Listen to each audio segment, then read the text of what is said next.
In shadowed corners of literature lie the words of H.P. Lovecraft, chronicler of things best left buried. From ancient tomes and crumbling journals, his tales speak of cosmic dread, inhuman gods, and the frailty of the human mind. Welcome to AI Lovecraft, the originals, a descent into the abyss through the voice of the master himself. If you enjoy the following story, please like, subscribe, and leave a comment to let me know what you think. Now let's get into today's story. Ex Oblivione by H.P. Lovecraft. When the last days were upon me, and the ugly trifles of existence began to drive me to madness, like the small drops of water that torturers let fall ceaselessly upon one spot of their victim's body, I loved the irradiate refuge of sleep. In my dreams I found a little of the beauty I had vainly sought in life, and wandered through old gardens and enchanted woods. Once when the wind was soft and scented I heard the south calling, and sailed endlessly and languorously under strange stars.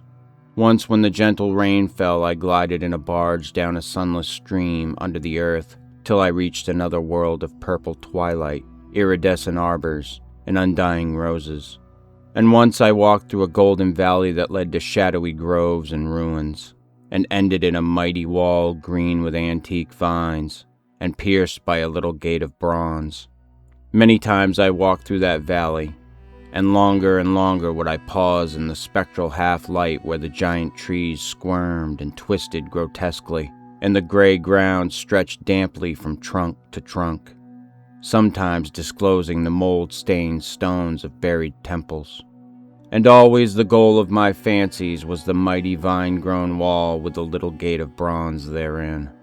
After a while, as the days of waking became less and less bearable from their grayness and sameness, I would often drift in opiate peace through the valley and the shadowy groves, and wonder how I might seize them for my eternal dwelling place, so that I need no more crawl back to a dull world stripped of interest and new colors.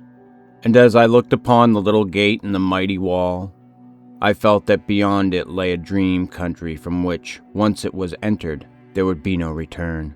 So each night in sleep I strove to find the hidden latch of the gate in the ivied antique wall, though it was exceedingly well hidden, and I would tell myself that the realm beyond the wall was not more lasting merely, but more lovely and radiant as well. Then one night in the dream city of Zacharion, I found a yellowed papyrus filled with the thoughts of dream sages who dwelt of old in that city, and who were too wise ever to be born in the waking world. Therein were written many things concerning the world of dream, and among them was a lore of a golden valley and a sacred grove with temples, and a high wall pierced by a little bronze gate. When I saw this lore I knew that it touched on the scenes I had haunted, and I therefore read long in the yellowed papyrus. Some of the dream sages wrote gorgeously of the wonders beyond the irrepassable gate, but others told of horror and disappointment. I knew not which to believe, yet longed more and more to cross forever into the unknown land. For doubt and secrecy are the lure of lures, and no new horror can be more terrible than the daily torture of the commonplace. So when I learned of the drug which would unlock the gate and drive me through, I resolved to take it when next I awaked. Last night I swallowed the drug and floated dreamily into the golden valley and the shadowy groves.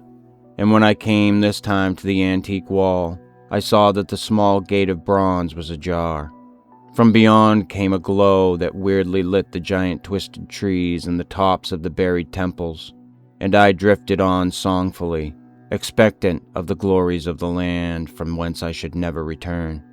But as the gate swung wider, and the sorcery of drug and dream pushed me through, I knew that all sights and glories were at an end. For in that new realm was neither land nor sea, but only the white void of unpeopled and illimitable space. So, happier than I had ever dared hope to be, I dissolved again into that native infinity of crystal oblivion, from which the daemon life had called me for one brief and desolate hour.